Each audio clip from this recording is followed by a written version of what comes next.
Today's the 4th of September. Did you ever wake up one day and think to yourself, how the hell did it become so freaking crazy?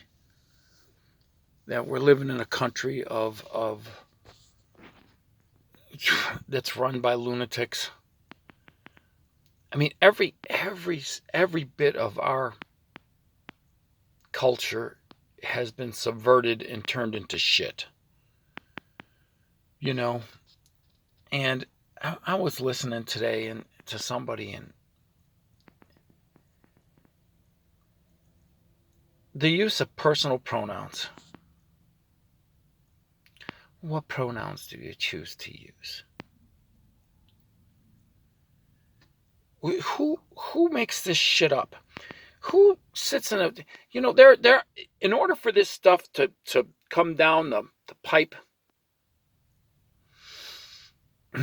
to brainwash Americans, people in Western society, Western cultures. All this nonsense, this comes from somewhere. It comes from someone, and it's being passed down, and they throw it into the media to be broadcast to the entire population, and then they insert it into the school system. So this is what I was thinking. A couple things. Do you remember, if you've never seen the show, I don't know what to tell you. Maybe you should go on YouTube and check it out. But you remember the Addams Family? Do you remember it? And they had all these characters on the Addams Family. Do you remember Cousin It? Cousin It was this short little character that had hair all the way down to its feet. And you didn't know if Cousin It was male, female. You didn't know if Cousin It was human, hence being called Cousin It. Well, we have the way we use pronouns. It is neutral. It meaning it can be anything. So we have Cousin It, because you don't know if Cousin It is male, female, or even human. And that's the butt of the joke. That's what makes the character so interesting. And you can't even tell what Cousin It is by his voice or its voice. Its voice is just, so you can't even tell. So let's go back, I want to say about 30 years ago, when Saturday Night Live used to be funny. And they used to do a skit. They had a skit that was called It's Pat.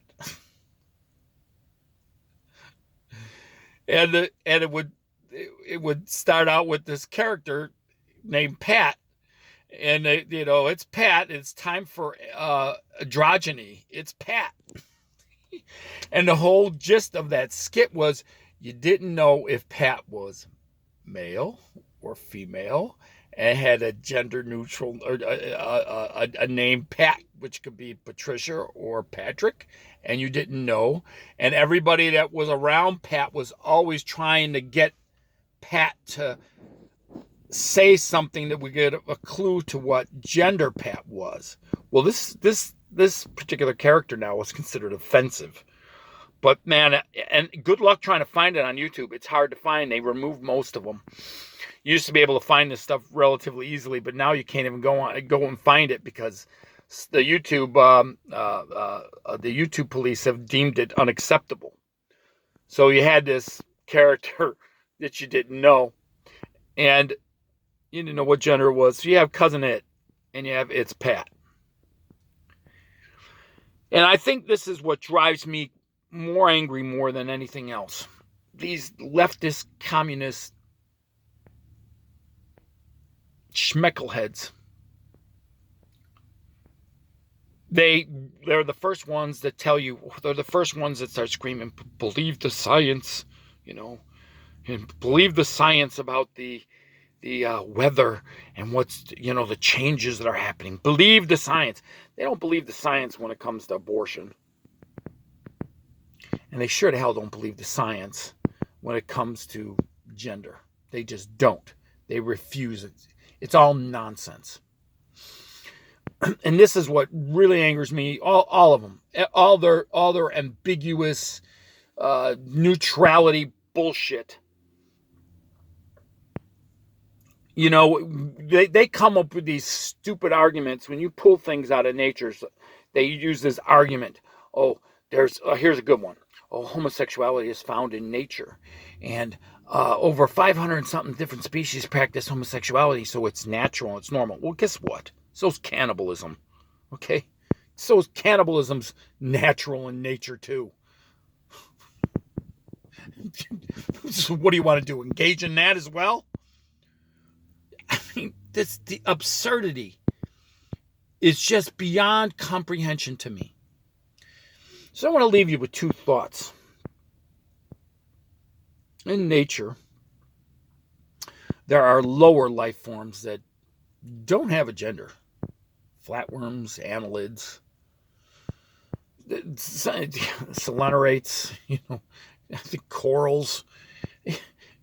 They shed eggs and sperm. Both of them do that, and then everybody's pregnant. It doesn't matter. They're ambiguous.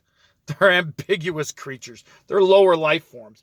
The most common one I can think of right off the bat is an earthworm. Those earthworms that you put on the end of a hook to catch fish. Well, there's no genders in those guys. They're neither male nor female. They're both. It's like, so you're relegating human beings to being freaking earthworms. And then on the other hand, you get something a little more complicated. And I'm not saying an earthworm isn't complicated. An earthworm's actually a very complicated organism. Let's go on to the coral reefs, where you have Finding Nemo. Remember Finding Nemo, that cute little movie with the clownfish looking for whatever the hell they were looking for? Oh, looking for the baby clownfish. Right, and daddy clownfish looking for baby clownfish, right? Well, what they didn't tell you in that movie is clownfish can switch genders. Under certain circumstances, population dynamics, environmental dynamics, a male can turn into a female and be reproductively viable, but there's no going back. Once that male clownfish goes the other gender, he is not coming back. He is stuck.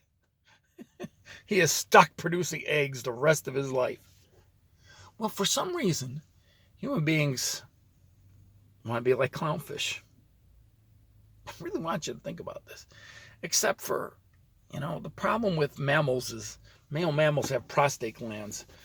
And if you remove the prostate gland, you are looking at permanent incontinence, meaning you no longer can hold your water. So you're going to be like a mouse. You're going to drop and piss everywhere you go. This is nonsense. This is just nonsense. In the naturalistic worldview, we are the highest evolved form of life on Earth that we know of, in a naturalistic view, right? But this is where they want to take you. They want to take you down where you're a flatworm, where you're an earthworm, or you're a bloody clownfish. And you have to agree with the nonsense. Otherwise, you're phobic with something. The absurdity of their nonsense is just beyond comprehension. And I always liken it to this.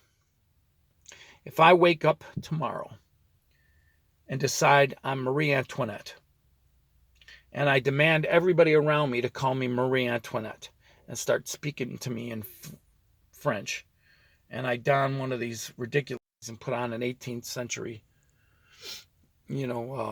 dress and demand that I be called Marie Antoinette because I'm Marie Antoinette. That doesn't mean I'm Marie Antoinette. It just means that I got some kind of mental issue going on, and I'm trying to force everybody to affirm my mental illness. That's all it is. Let's go another direction. Let's say today I decide that I'm Adolf Hitler and demand everybody call me De Ferrer, right? Start speaking German and shave and get myself a little mustache, and I decide to go on a genocidal tirade, right? And build an army and all this other nonsense. Does that, I'm going to demand people call me this. Does that mean does that mean that I am that individual? Of course it doesn't mean I'm that individual. It means I got a mental problem.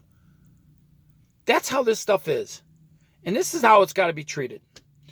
So just remember, cousin it is cousin it. And if you want to go down that whole, you want to view life in neutralities, well, we got a word for it. It's just it. And whether you like it or not, that's the way it is going to be. Till next time.